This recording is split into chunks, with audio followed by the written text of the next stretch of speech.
因为根据这个当时呢，这个他们建国史诗传说这个利布斯呢告诉呢这个普密里歇尔那么沿着呢伏尔塔瓦河，你可以看到2颗呢日本的这个阿萨希，也就是朝日集团所以现在呢捷克的皮尔森呢并不属于呢捷克所有是属于呢日本的呢阿萨希集团所有的呢这个啤酒厂那等一下呢我们到了之后我先带各位去上洗手间因为餐厅的厕所它女生只有2间那男生当然比较方便了，可是女生只有2间所以各位可能会排比较长的时间那我们先带各位先去上个洗手间，然后呢再往呢市中心走今天的行程将前往捷克最知名的童话小镇库伦诺夫，1992年被联合国指定为世界文化遗产。伏尔塔瓦河在此，形成一个倒 S 型的河湾，巧妙地将古城分为2部分：河左岸以古堡为主的城堡区，河右岸以市政广场为中心的旧城区。市区四周尽是起伏的丘陵与苍翠的森林，一片盎然绿意间点缀着民房，砖红色的屋瓦，在此仿佛走入中古世纪时光。其建筑街道、教堂、要塞等，散发出浓郁的古典气息，令人发思古之幽情。规模之大，在捷克境内仅次于布拉格城堡。从城堡区俯瞰小镇，红瓦白墙的屋子，在阳光下展露出迷人的风情。时光仿佛停留在18世纪般，而直指天际。色彩缤纷的高塔，是城堡区最古老的一部分。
可以送这个。然后呢？Number one. Number one. 这个爱台湾，这个。前面。哎，对，这个。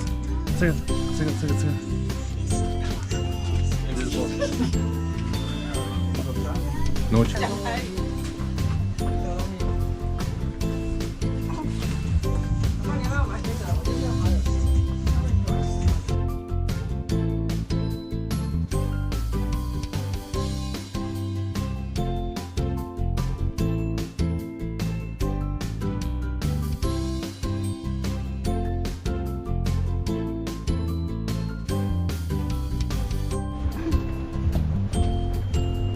我要买几个这个吃。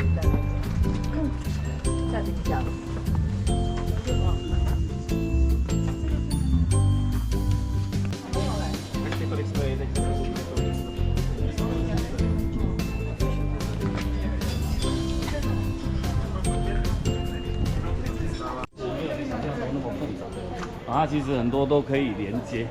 好，那我们等一下那边会有地图，会在那边再来跟各位做介绍。那我们现在先慢慢的带各位呢往这个蔷薇饭店的露台对面，各位可以先来拍对面的呢城堡区啊。那等一下我们也会在对面的城堡区再来拍我们现在所在的都是属于老城区。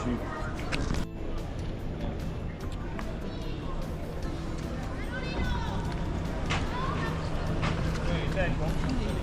我老公那时候也是啊，我好想。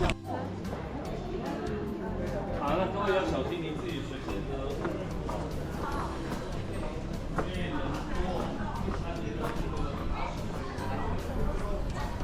真贵啊！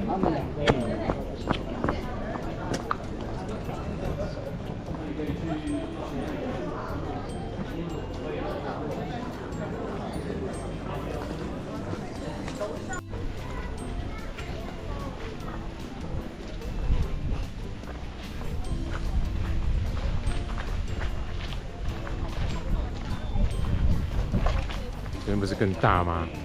哇，他跳到那个要付费那边去了。多来一点点。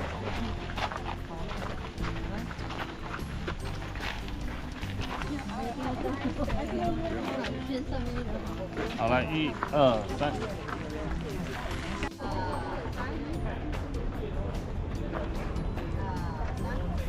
不要动哦。来，看我。1、2、3。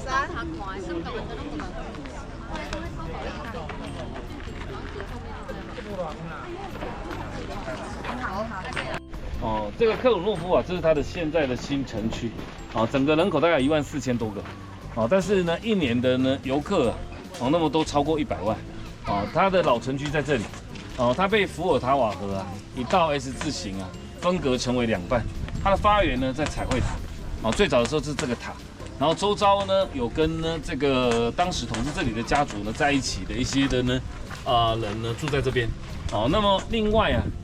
之后因为当然有城堡啊，有呢贵族住在这里，那慢慢就有一些平民老百姓，那住在这个区域，所以它分为2个地区。我们现在就在老城区，对面呢是城堡区。我们现在的位置就在这个地方啊。这条街呢叫上城街啊。那这是老城的广场。整个老城呢，那么以呢老城广场啊向外来放射，哦，道路向外来放射啊。在对面呢，哦，主要则是一条拉特朗街，哦，那么通往这里是以前的城门，是唯一现在克鲁诺夫保留一座城门，这座城门呢叫布达扎维门。为什么叫布达扎维门？因为它通往百威城，它建于1598年到1602年，也是唯一呢原本9座城门里面没有被拆除掉的城门。我们今天呢，就在外面呢，这个拱廊桥外面这个停车场下车，然后从这里。经过这一条木头桥，好，然后呢再绕到这里呢吃午餐，吃完午餐我们从这里上来，再到上城街，哦，那么等一下呢我们的行程呢，那么将要从呢我们现在这个露台开始，不用那么辛苦再去排彩绘塔。当然，如果你有未完成的任务一定要去走，那这是自己决定的，好吗？好，所以呢我们预计会在这里呢是1个半小时结束行程，好，让各位可以呢在这边拍照，同时它的呢这个会所。以前呢，1楼是呢这个学生的宿舍，2楼是访客的宿舍。那以前呢，在我们现在呢非常的漂亮，啊，这是教区区长的呢他的官邸，啊，那么这个我们现在看到的圣维塔教堂，来各位他们靠这个2塔哦，因为呢它的中塔，这个中塔原本它是属于呢巴洛克式的风格，但因为19世纪他们以新艺术风格来整修。新艺术风格是什么呢？因为呢，欧洲的建筑上它有哥德式、仿罗马式、文艺复兴式，可是呢，这些的样式在外观上都没有太多的装饰。那么后来他们觉得说这样太过单调，所以呢，在上面加的比较多的一个装饰风格，就叫做新艺术风格，所以它比较繁琐。所以呢，我们现在看到的这个钟楼这个钟塔是19世纪的时候那么因为呢，在 Google Map 还没有的时候，导航还没有的时候。以前有这个旅游书旅游书它标示有一些什么样的地点这个就是以前的那个标志在旅游书上面的标志，现在呢已经不再使用了。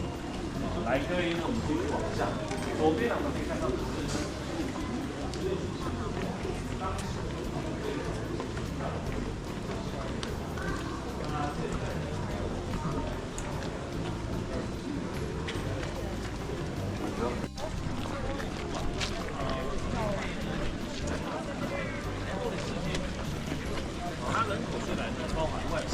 般不住在城市里面，都住在外围啊。所以呀，像各位呢，现在来没有感觉。我们冬天有时候啊，因为冬天没有游客，我们就住在这里。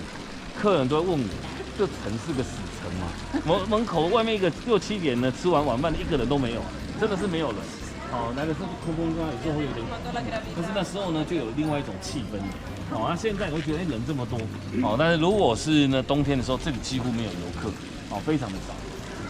那么这个老城的建筑啊，最早的时候呢，从13、14世纪开始，啊，那么因为呢彩绘塔根据记载，有不同的资料，有的资料显示它在1240年，有的资料显示它在1250年。克武诺夫这个名词呢，他们认为是在1253年，在文件上呢首次见到记载。那其实呢，居住的历史更早，从石器时代啊到呢一个北去的1995年，我们要到了发现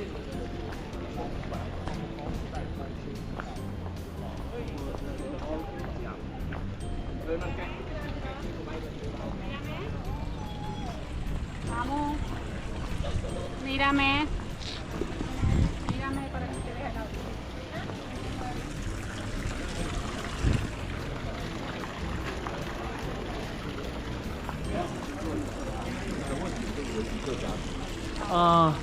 之后他们在这里慢慢呢以老城中心啊，那向外因为它被伏尔塔瓦河给包围，所以有天然的防卫。好，那么开始呢发展呢这个老城区，非常有名，奥地利分离派的画家叫埃贡席勒，有听过埃贡席勒吗？啊，这个分离派画家里面2个最重要，第一个是克林，克林画的，第二个呢是埃贡席勒，他是克林的。这个埃贡席勒非常的出名，但是因为呢，他呢就是画家上来又被他就来到了但是因为他跟未成年女子女方女子开始画裸体画，所以后来又被改成了但是呢，非常的出名，埃贡席勒。那111号就是埃贡席勒的母亲啊，他的这个著作。市政府有个要求，这个塔不能拆除，所以呢就把塔呢给保留下来，但是呢塔已经没有任何的一个作用，它就是只有这个历史建筑被留下来而已。右手边呢，各位还记得他是谁吗？昨天去给人家摸来摸去都不知道他是谁了，圣约翰内波穆克啊，欧洲的桥神啊，你只要在欧洲看到有5颗星星，就是约翰内波穆克。他是呢欧洲的桥，还有包括溺水者，还有包括呢守护秘密的守护圣人。他们在欧洲以前都有所谓的圣人的一个崇拜，每一个圣人都有代表他一个守护的不同。但是呢很厉害哦，所以我跟你讲，以后呢回去就这样写。那609年，当时呢拥有克鲁诺夫的是神圣罗马帝国皇帝呢鲁道夫2世。鲁道夫2世呢，他有一个私生子啊，叫做呢朱迪亚斯。朱迪亚斯啊。当时呢，在这个房子啊，是一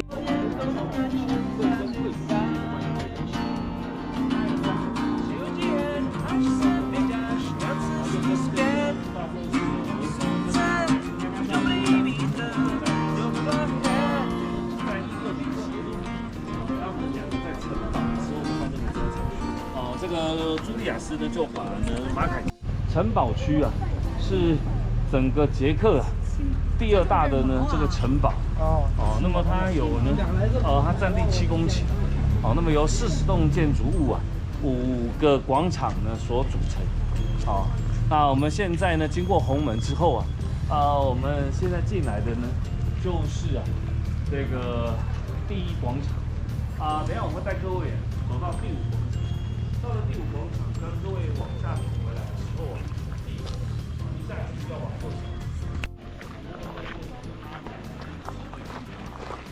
包括呢，后来他们像呢金德里2世、金德里3世他是当时这个波西米亚呢这个议院的议长，那么之后的奥德里奇2世那么带领着呢这个奥地利的军队呢那么和呢波西米亚所以当时的呢温斯马家族非常的强大。So I can say I was there as well.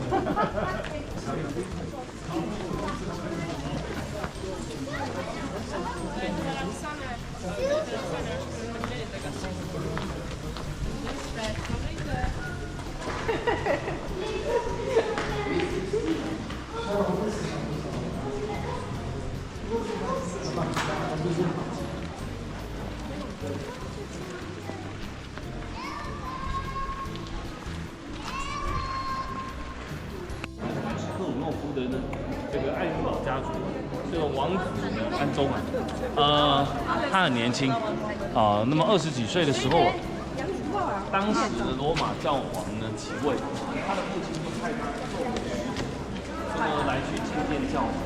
那因为年轻一不小心他就得罪了教皇那么这个。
没有，他是我跟你讲。